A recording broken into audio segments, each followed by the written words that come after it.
Welcome back, everybody. Welcome to episode 10 of Notes from School, the podcast. I hope you're all doing really well.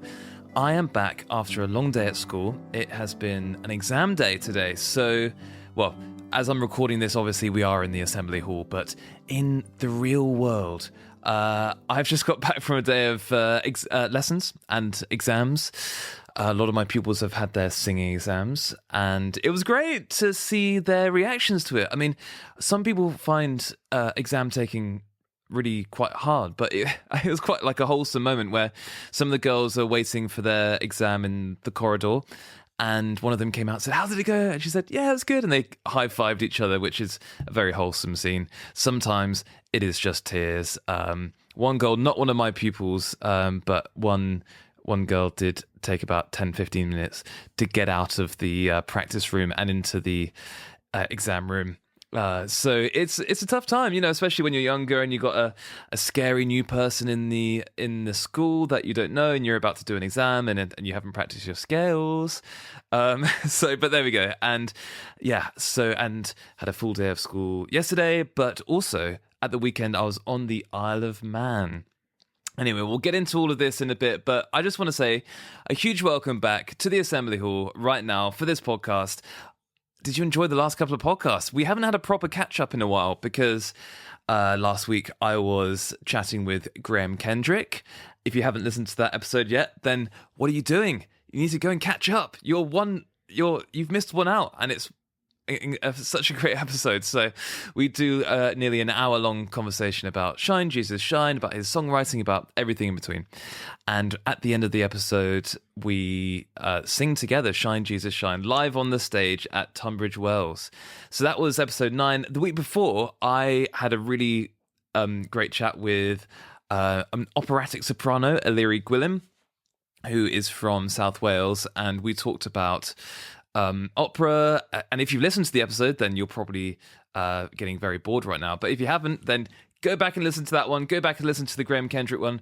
But they're both really, really great episodes. But for this week, it's just me in the Assembly Hall. So I hope you're sat up straight and ready to listen up, because it's time for a catch-up. So hope you're well. Hope you've had a good couple of weeks. We are coming towards the end of term. I think a lot of people are getting sick. A lot of people are very tired right now.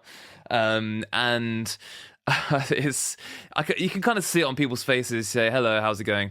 Today in the staff room, the conversation around the staff room lunch table was, for some reason, very dark.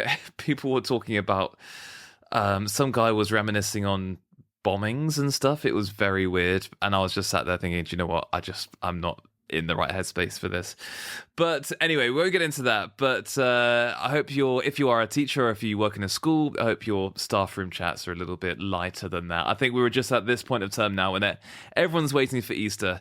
By the way, over April, Easter, I'm going to be away for a couple of weeks, but I will keep putting the episodes out every Wednesday. I might pre-record a couple of interviews, fingers crossed, that I'll put out, or maybe even record something while I'm in the States, which might be quite interesting. So yeah, I'll be here every Wednesday for you guys in the Assembly Hall, so don't you worry. And if I miss an episode, it will be for a very dramatic reason, but who knows? I hopefully won't get to that point. But yeah, just a catch up. So since I last spoke to you, I have had quite a lot of gigs. So it's been 2 weeks since we had a catch up, and since then I've been driving around the country. I've been to Cheltenham Playhouse at South Petherton in Somerset, which was kind of like a church that had been converted into an art centre. Cheltenham I think it was a swimming pool. It was like a Victorian swimming pool that was converted into a theatre venue. But then, yeah, so that was great. And then I was in Didcot at the Cornerstone there, and that wasn't converted from anything from what I know. I think it's just a comedy venue and art centre. Norwich Garage, I did 2 shows, and that was great. And I even played a song for Norwich. Okay, nothing to do with the football team, but it was actually to do with a tune that you might recognise. Okay, so it's that little tune that you hear at the beginning of the podcast is from a song by Sydney Carter called The Bells of Norwich. Ring out the bells of Norwich and the people come and go. Ring out bells of Norwich and let the people come and go. All will be well again, I know. Something like that. Anyway, I played that for them, so I don't think anyone had recognised it, but it's a good tune. It's very wholesome. Then, the day after, was the big one. Tunbridge Wells, Assembly Hall Theatre. Literally, it was an assembly in the Assembly Hall of Tunbridge Wells. And I was joined on stage at the end by none other than Graham Kendrick. We sang Shine, Jesus, Shine, or Sweet Caroline. One of those. I did actually ask him in the last episode if there was any link between Sweet Caroline and Shine, Jesus, Shine, but he said not consciously. So there we go. You never know. If you are a creative, if you're a songwriter, I've written quite a lot of songs in my time, and not that I've put any out for quite a while, but maybe I will soon. You just don't know where the inspirations come from. And quite often you'll hear a pop song by a famous artist and you think, oh, that's the melody I recognize from another song.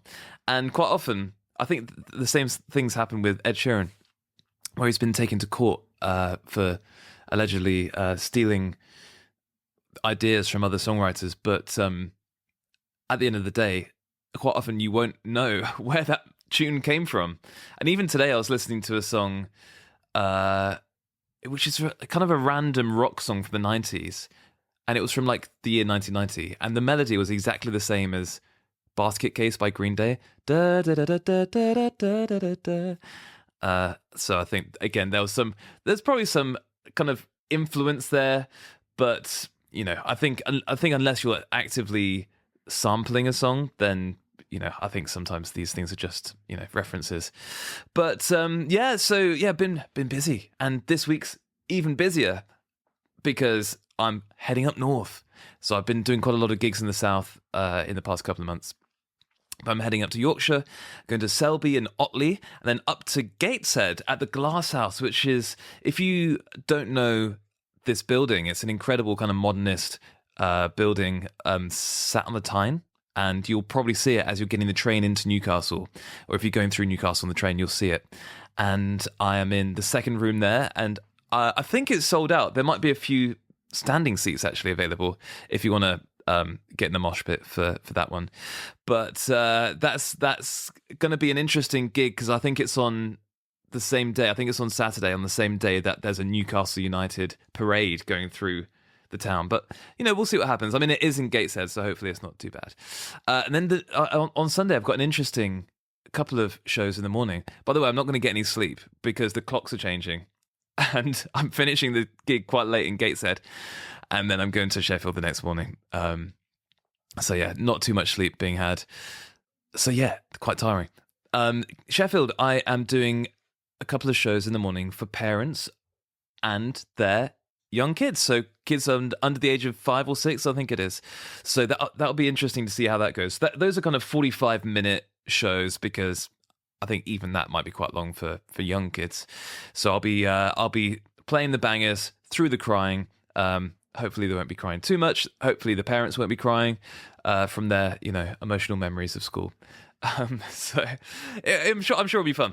But those are my gigs this week. And next week I've only got one before I'm going on my Easter break, and that's in Braintree. There's only a few tickets left if you're in the Essex crew, and there might be an interesting article being written about that. I've not had much journalism written about what I do, but there might be a little interesting journalistic article written about that. I don't know if it's going to be a review or something, but we'll see what happens. And if you're based in London, I am doing a little residency in Soho at the Soho Theatre. So if you want to come along to that, there are still some tickets left, especially on the Monday, if anyone wants a random Monday gig.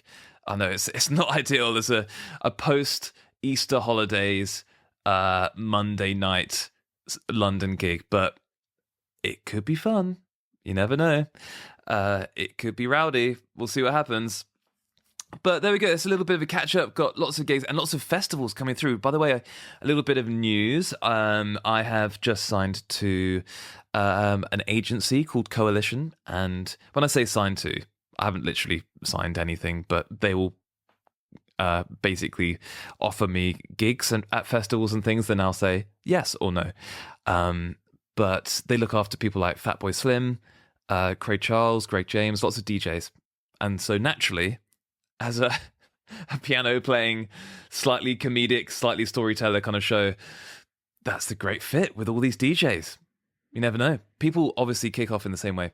But talking of kicking off, the Isle of Man was fun. I finished the Isle of Man shows, which was in this beautiful kind of, I don't know what you'd call it, semi-classical, neoclassical hall called Villa Marina.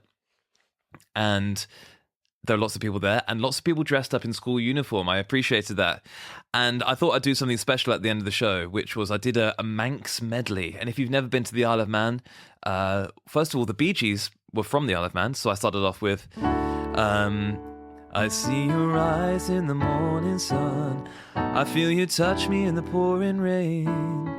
And the moment that you wander far from me, I wanna feel you in my arms again, and you come to me on a summer breeze. Anyway, I'm not going to get into that. I then sang a song called "Oh, the Naxi Wheel Keeps Turning, Turning, Turning." It's all about a watermill in Lady Isabella's memory.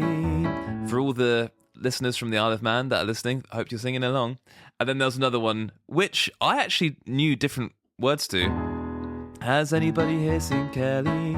K-double-L-Y. Has anybody here seen Kelly?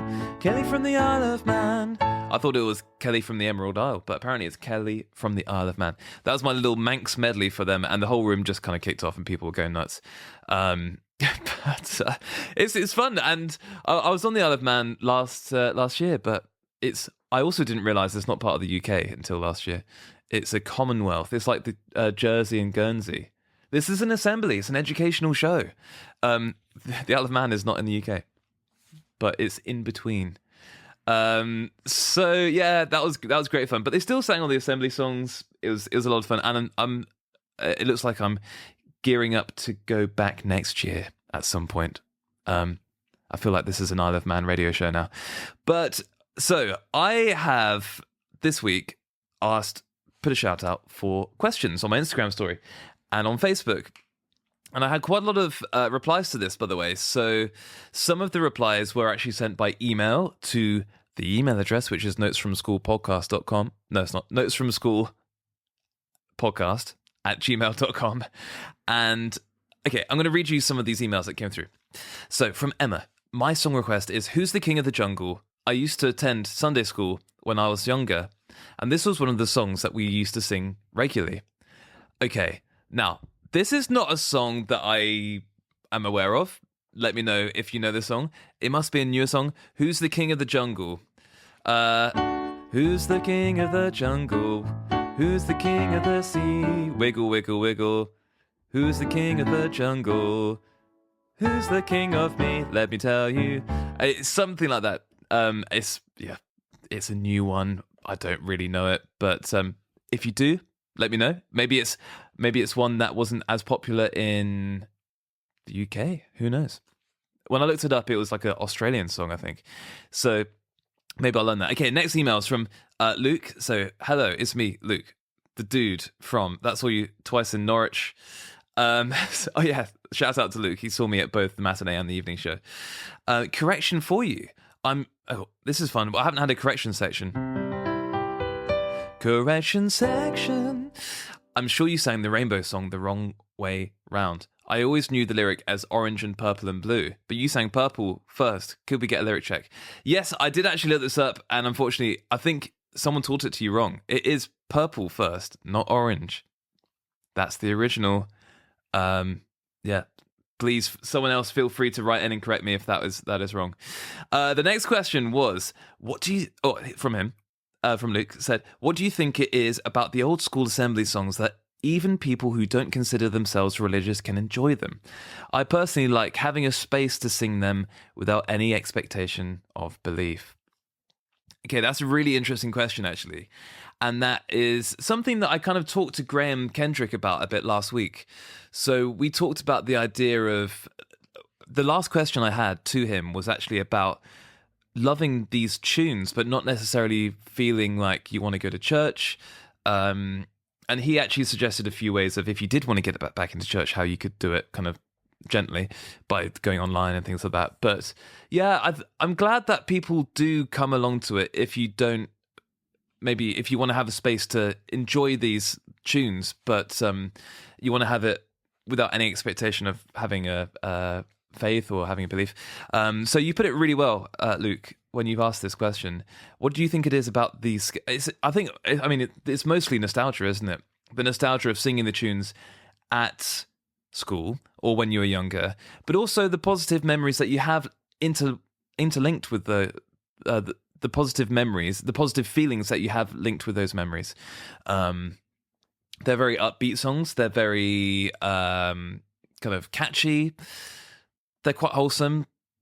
There's not, you don't have to, I don't know. I think especially with the songs from Come and Praise, they're not very, very religious songs. They're quite kind of, I don't know, easy to get into. And some of them don't even really reference that many religious kind of, I don't know, sayings or messages. I don't know. I think, yeah, there is something that's mostly nostalgic about it. But the final thing from Luke was a song request saying, there was a princess long ago. One of my few childhood memories is dancing and singing to this in nursery, and it would cheer me up lots. Okay. So I do actually know this. It's more of a nursery rhyme, this one. Okay, let's see if I can do it. There was a princess long ago, long ago, long ago. There was a princess long ago, long ago. This song has got about 20 verses, and she lived in a big high tower, big high tower, big high tower.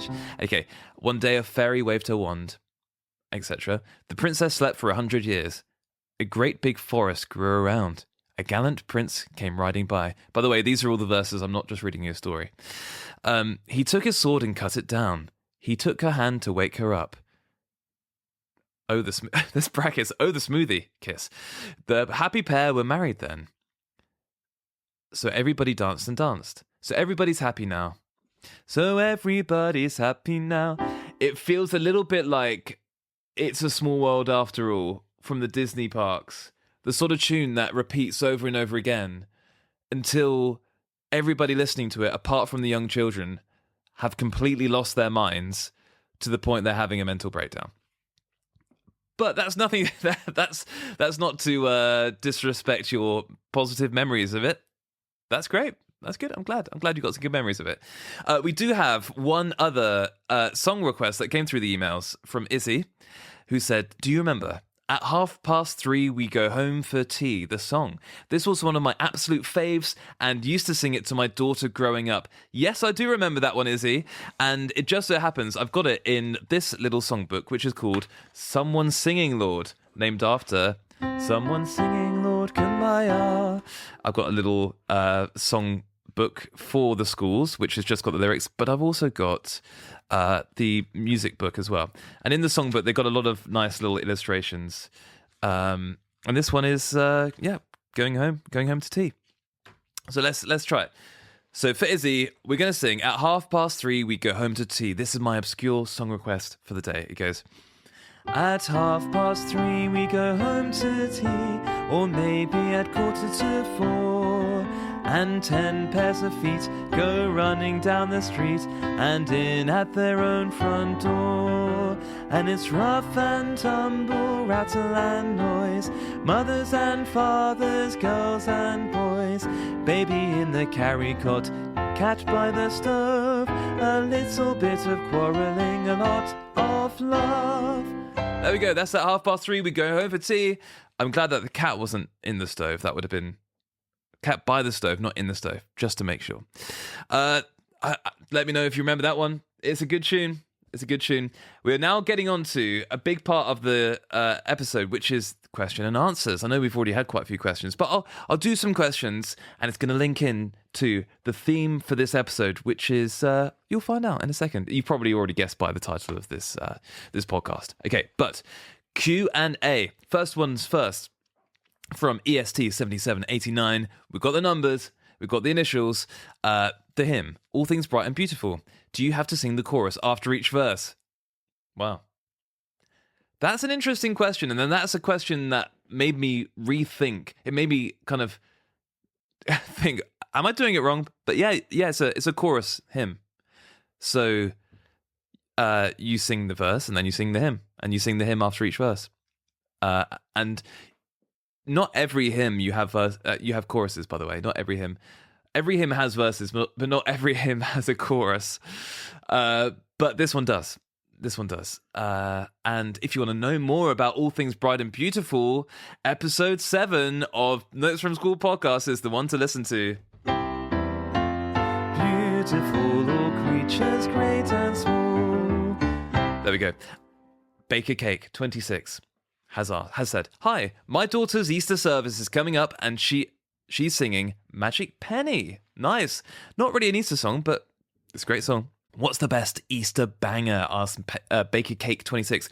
I feel like I should maybe save this one for the next episode, okay? Because I am going to do probably an Easter-themed episode. Okay, next question. Sue Clark 3557 has asked, how do you balance working in a school with the demands of performing your gigs? Okay, yeah, so this is very tiring. I don't teach full-time anymore. So I used to teach 5 days a week, plus at the weekends, which was very tiring. Now I am teaching about 3 days a week-ish, maybe, about 3 days a week. And I do the podcast one day, and I edit it, and I do the gigs in the evenings. It's full-on. It is very full-on. But now I'm starting to work with a tour booker who is booking my Christmas shows, which is, takes a fair bit of the time out of organising tour shows and all that kind of stuff. So that has massively helped. I am probably going to have to cut down teaching a little bit more, sadly. It is a very, very, very difficult decision to do that, though. And whenever I've stopped days of teaching, it's been really tough. So kind of mentally thinking, that I'm letting people down. But someone said something really nice to me, which was just think of it as, rather than letting people down, your class size is expanding and you're going around the country and creating a new class. And also with the podcast, the class size is going digital. It's going to an audio format. Okay, so odds_2613 has asked, what got you into teaching? What inspired you to be a music teacher? So I was working at a music company for a couple of years after university, and I was doing kind of spreadsheets and things like that, and I wasn't finding it particularly interesting. And I really wanted to get more to keep making music, but also I then started getting into doing private tuition, private teaching, singing lessons at people's houses and things like that. And then from there, I got into school teaching and ended up teaching at a number of different schools. So that's what got me into it. I got a really specific question from Bridget on Instagram. She has asked, would you do a tour in Derbyshire? I think a tour of Derbyshire would be quite niche. I did actually look up Derbyshire because obviously I know the city of Derby, but I was like, what else is in Derbyshire? It's a very big county, but there aren't that many cities in it. But I am doing a couple of, it's quite a weird county because it's quite long. So I'm doing, in the north side, I'm doing a gig in Sheffield. I know that's not in Derbyshire, but it's kind of on the north side of Derbyshire.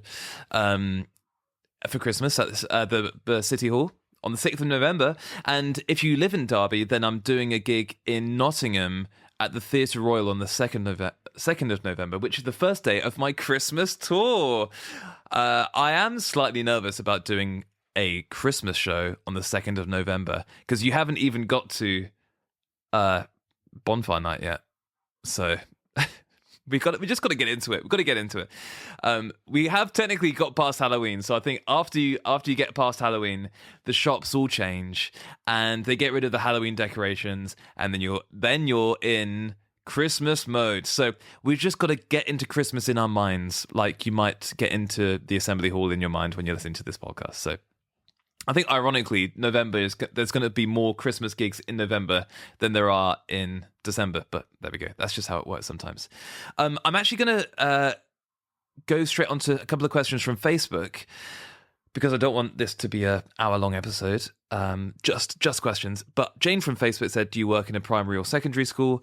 I've always worked in primary schools. I've never taught in a secondary school, but I've taught in primary schools that are linked to secondary schools, if that makes sense. So one of the schools I taught at was Ibstock School in West London, and I taught at the prep school. And technically I did teach the secondary school pupils as well. And I do teach a lot of secondary school pupils privately as well. So I've got a number of pupils that are slightly older, 16, 17, 18. And the final question that is going to neatly segue into this next little bit is from Sam on Facebook, who has asked, what's the best advert tune in your opinion? Okay, now, quite a while ago, when I was making videos on TikTok, I put up a little video called My Top 10 Assembly Bangers. I don't know if you heard of it, but that was unbelievably coming up to 4 years ago now. I know we're about a year, we're now 5 years anniversary from the lockdown, right? Which, I don't really want to bring people's moods down, but yeah, that was 5 years ago, unbelievably. But 4 years ago-ish was when I started doing videos on TikTok, and one of the videos was my top 10 advert tunes. Okay, I won't get into that one today, but what I thought would be quite interesting was ask ChatGPT. So getting into AI, I know a lot of teachers are starting to use AI. And actually, if you listen to the two Mr. P's in the podcast, they quite often talk about AI. I think Lee's made an AI platform for teachers. So I asked ChatGPT, what are the best British advert tunes? I had to be specific to British tunes so apologies if you're listening to this from another country. But it is quite a British-centric podcast, I suppose. So if you are listening to this from another country, welcome in. This is a slice of British nostalgia coming up. So this is what ChatGPT said. It actually structured it into 3 things. So it said classic advert jingles and songs, and then pop songs that became ad legends, and then honorable mentions. Okay, so I'm going to go through this, see how many of these you know. So number 1, in the classic advert jingles, it said from the 1980s, it was, drum roll, Shake and Vac. Do the Shake and Vac. And then after each one, it's got a little caption. It says, that ridiculously catchy jingle, do the shake and vac and put the freshness back. Do the shake and vac and put the freshness back. Do the shake and vac and put the freshness back. Something like that. Next one, Go Compare, from 2009 to the present day. Love it or hate it, the operatic voice of Gio Compario, sung by Wyn Evans, is unforgettable. Go compare, go compare. Everyone hated it, didn't they, when it came out? Next up, McDonald's, I'm Loving It, from 2003 to the present day. The ba-ba-ba-ba-ba is now global, but it's as catchy here as anywhere. Isn't it? Okay, this is some random trivia I'm picking out from the back of my brain. But is it true that Pharrell Williams wrote that theme tune, that ba-da-ba-ba-ba, I'm Loving It, and it was sung by Justin Timberlake? Is that true? That I feel like that's a fact/rumor I've got in the back of my head. If he wrote the jingle to McDonald's, then surely he doesn't have to work again. Okay, the next one. We're going back to the 90s, early 90s, I think, with the Milky Way, the red car and the blue car. And if you see my show, I play this in the show. The red car and the blue car had a race, and all red wants to do is stuff his face. He eats everything he sees, from trucks to prickly trees, but smart so blue he took the Milky Way. It does carry on, but it says, a fun and bouncy tune about a race between 2 cartoon cars with the Milky Way loving, blue car winning. That's a great one. Next up, Cadbury's Flake. This is an advert that ran from the 1950s to the 1990s. How did it go? Only the crumbliest, flakiest chocolate. Something like that. And it says, a dreamy, romantic tune that became synonymous with indulgence. I feel like that's a very AI description of the Cadbury's Flake tune, isn't it? Only the crumbliest, flakiest chocolate. Bongo is number 6. They drink it in the Congo from the 80s to the 90s. Has this been cancelled, this advert? I can't remember. If it's a bit dodgy, I think it's okay. They still sell it though, right? They still sell Mbongo. Maybe I'm wrong. Did Mbongo get cancelled? That's what I want to know. A tropical fruit juice ad with a super catchy jungle beat. Okay, I'm sure some people listening to this will remember that tune. I remember the advert. I remember even, didn't it have like crows in it or something? Too juicy for crows or something? I think I'm also getting confused. Too juicy. I'm thinking of Fruitella, right? Too juicy for my shirt. Too juicy for my shirt. Too juicy it hurts. That's the Right Said Fred remake. Okay. Anyway. Number 7. Write in, people, with your favorite advert tunes. Number 7. WeBuyAnyCar.com. A repetitive jingle that annoys but works. Simple and effective marketing, it says. The next one, it says Haribo. Kids and grown-ups love it, so that one. Yeah. It says that was from 2014. I feel like that was earlier. Kids and grown-ups love it, so... That's not a British advert, though. Number 9. Bird's Eye Potato Waffles, waffly versatile. In the 80s and 90s. A charmingly British pun. Oh, yeah. Okay, sure. Waffly versatile. I didn't get it was a pun. Now I know. ChatGPT's taught me something. A charmingly British pun that stuck in people's minds. I was thinking of Young's Fish. They had an advert which was like I shall have a fishy on a little dishy. You shall have a fishy when the boat comes in. Dance to your daddy. That's a sea shanty, right? You shall have a fishy on a little dishy. You shall have a fishy when the dish comes in.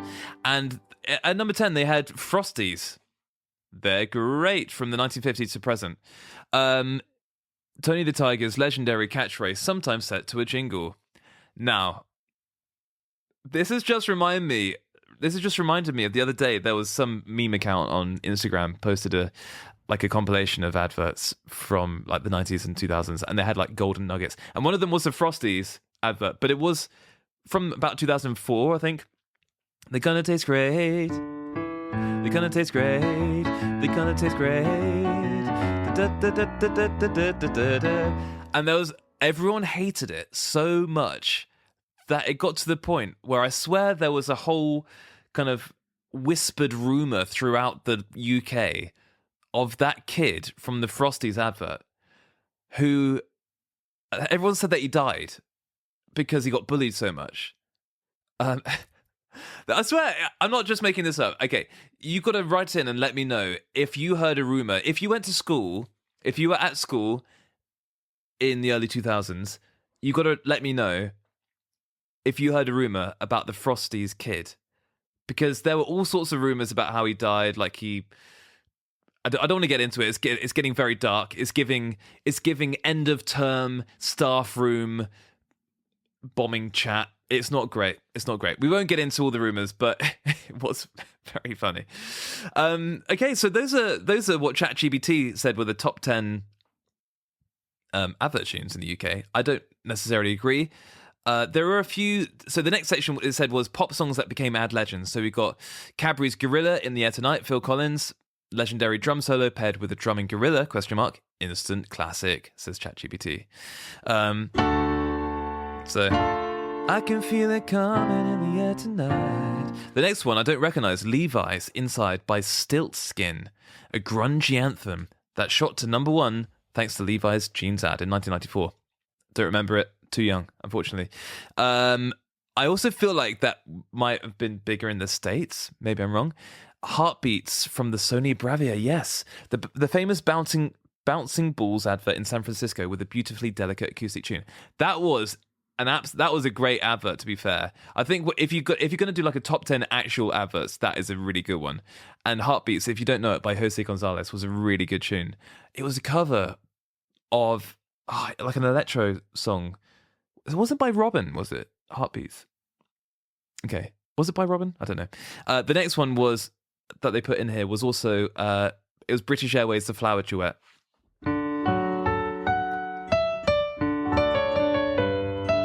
That one. Instantly recognizable. This opera piece became synonymous with British Airways prestige. In the episode I did with Illyri, which was episode 8, we talked about how people might recognize the Queen of the Night. I can't remember. I can't really play it, but anyway. People recognize opera arias from adverts, and that's one. Another one, which is not on this list, was just one cornetto, give it to me. Just one cornetto from Wall's Ice Cream. There we go. That's my opera voice, which is an Italian aria called O Sole Mio. And talking of that kind of like classical / advert link, we also had Hovis. Da da da da da da da da da da da.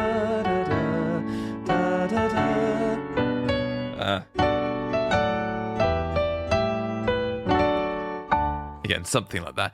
The Famous Boy with the Bread Bike, which was filmed in Shaftesbury, I believe. Okay, but we're getting on to so it's got a few honourable mentions here, which were the Coca-Cola advert, Arbisto, Hovis, Sillet Bang, Finger of Fudge is just enough. And the last one it mentioned was the Toys R Us advert. And if you've seen my show, you know how much I love the Toys R Us advert. If you don't know what I'm talking about, okay, I'm going to play it for you right now. There's a magical place, we're on our way there, with toys in the millions all under one roof. It's called Toys R Us. Soon after bedtime, when dark nighttime falls, Jeffrey and helpers stock up all the shelves. From ceiling to floor, books, board games and bikes, teddies, puppets and dolls, beds, spaceships and trikes. There's millions, says Jeffrey, all under one roof. It's called Toys R Us, Toys R Us, Toys R Us. And we never forgot it. Okay, it's gone into the next thing. We never forgot the Toys R Us advert. Okay, and some of these comments are absolutely amazing, by the way, on the YouTube comment section. So the top one is, the ending to this song always makes me cry. And then the next one, someone replied to that saying, that's because they ripped off the safety and launched an all-out banger. I can't believe how good this jingle was. I never properly chucked my whole ears into it back in the day. If they wrote ads like this now, I'd ditch the ad blocker and watch YouTube for the ads. I love that. They ripped off the safety and launched an all-out banger. Someone else replied, lol, quality post. Trust me, I'm now trying to find out who wrote the song, who sang it, who did the backing vocals a lot. The fact that Toys R Us in the UK is now toast means we're unlikely to get a making of mini documentary made. But for the love of all that is holy, can someone get research underway and find this stuff out? This is nothing short of history right here. And like you, if ads were like this, rather than a degeneracy fest scraping rock bottom, I'd ditch. Okay, there's lots and lots of comments on this. This is great as well. A more innocent time when a bug-eyed anthropomorphic giraffe could force a legion of child labourers to toil from dusk till sunrise, stocking shelves. And whenever I put any content out online about Toys R Us, I have had a little bit of pushback from people that worked at Toys R Us back in the day and said, do you know what, it was not a magical place. But I want to, right now, dive into why this is such a great advert. What makes this advert musically so good? Now, first of all, we've got that kind of synth sound, that kind of nostalgic synth sound. I can't really do it right now because I'm on my piano. But we start off, okay, in G major. Okay, so we're going to do a bit of a musicological analysis, deep dive into why the Toys R Us theme tune is so good. We're starting off in a very kind of classic key of G major. It's a good one to sing. By the way, this is 30 seconds, this advert. It's 30 seconds, and it fits in so much. There's a magical place, we're on our way there, with toys in their millions, all under one roof. It's called... What is it called? Toys R Us, and there's a key change. Okay, so, first of all, we're going back to the G major. There's a magical place, we're on our way there. It sets up the stall. The car is driving over the hill. You can see Toys R Us in the distance, with toys in their millions. And it kind of descends this bass line, all under one roof. And we've got some really interesting chord voicings. I know we're getting a bit nerdy now, but we're kind of going into a key change where we're going up one tone into A major, this kind of beautiful, resplendent A major. When you see Toys R Us over the hill, we're moving up a key soon after bedtime. So you're continuing the story. You're keeping that magic alive by going up a tone, and yeah, it's a brighter key. You're continuing the story. Soon after bedtime, when dark nighttime falls. Now, the next word is Jeffrey. I didn't know, if you've seen the show, if you've seen my show, you know this is what I talk about. I didn't know that the giraffe mascot from Toys R Us was called Jeffrey. Genuinely. Soon after bedtime, when dark nighttime falls, Jeffrey and helpers stack up all the shelves. Okay, but now I know his name's Jeffrey, everything else makes a lot more sense. It continues. Jeffrey and helpers stack up all the shelves. And we go to a minor chord on shelves. Maybe that's a sadness, an innate sadness within those legion of child laborers from that YouTube comment. Stack up all the shelves, from ceiling to floor, books, board games and bikes. We've got a kind of, this time, ascending bass line, chromatically going up, back to the minor. Teddy's puppets and dolls, bad spaceships and trikes. There's millions, says Jeffrey, all under one roof. Okay, now we're getting a really fantastic kind of... When I say, okay, just taking it back. When I'm talking about chromatic, that means note by note, like this. They're the step-by-step notes in music, so that's called chromatic. So when you're playing every note that's next door to each other. There's millions, says Jeffrey, all under one roof. It's called Toys R Us, Toys R Us, Toys R Us. Okay, we're finishing this advert. We're singing the name of the shop multiple times. We're getting it in your head. It's almost gospel-inspired, but it's very wholesome with that kind of nostalgic synth sound as well. It's all wrapped up in 30 seconds. It's an absolute masterpiece. No one can tell me otherwise. Okay. But because I didn't know his name was Jeffrey, I genuinely thought, I don't know if anyone else did, the lyrics were, there's millions of debris all under one roof. I thought it was, there's millions of debris all under one roof. It's called Toys R Us, Toys R Us, Toys R Us. Okay. But now I know his name's Jeffrey, it makes a lot more sense. I didn't think it was a great advert. Marketing, there's millions of debris all under one roof. I'm sure a lot of the people working there also thought it was millions of debris. But there we go. That's why it's so good. It's 30 seconds of genius, starting in G major. We're transitioning up a key into A major. This came out in 1989, I believe, this advert. And it's kind of got that power ballad-esque quality to it as well. So it's all wrapped up in the VHS faded memories that are on the YouTube screen. Someone's ripped this off a VHS somewhere, which just gives it its golden charm. And that's why the Toys R Us advert is so good. Thank you for listening to this episode.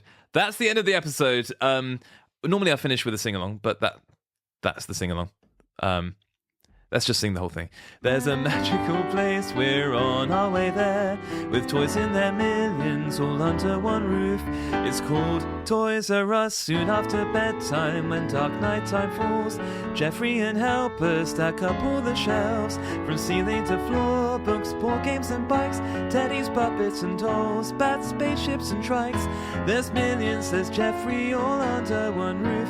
It's called Toys R Us, Toys R Us, Toys R Us. Oh yeah, I forgot to also say there's got that kind of double time breakdown in the drums. We've got triplets in there. It's just so good. Now, if you are not from the UK and if you have no idea about any of those adverts, then thank you for sticking with me for today's episode of Notes from School. It's been a niche one. It has been a niche one, to be fair, but I hope you've enjoyed it either way. And if you did know those adverts, I hope it's brought you some nostalgic joy, as it has for me. Because I'm a music teacher, I enjoy doing a bit of a nerdy deep dive into some of these things, so I might do it again. You should be warned. And if you do like this stuff, feel free to share it with your friends. It's been so great having you in the Assembly Hall again this week. If you want to get in touch, you can leave a comment under the Spotify episode. You can email me, notesfromschoolpodcast@gmail.com. You can send me a message on Instagram or Facebook. In the meantime, it's time to say goodbye. Thank you so much for joining me. Keep smiling, keep on singing, and I'll see you again next Wednesday for another episode of Notes from School. Class dismissed.